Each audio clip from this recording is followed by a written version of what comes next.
અમારે એક ભાઈ કે તમે સદભાવના વાળાએ અત્યાર સુધીમાં કેટલાક ઝાડવા વાવ્યા છે એટલે મેં કીધું અત્યારે અંદાજિત 1.25 કરોડ જેટલા અંદાજિત ખરા એમ.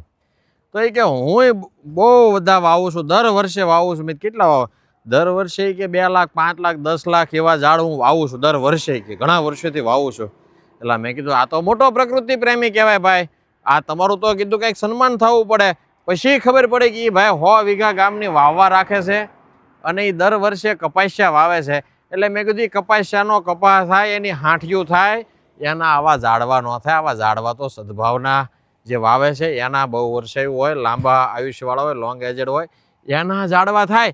કપાસિયા વાવે ભલામણા હાંઠિયું થાય. તમે આ શેરડીના માંદળિયા વાવો તો એ ઝાડવા ન થાય, એની શેરડી જ થાય અને શેરડી પીલાઈ જાય, એનો રસ નીકળી જાય, એનો ગોળ ને ખાંડ થઈ જાય.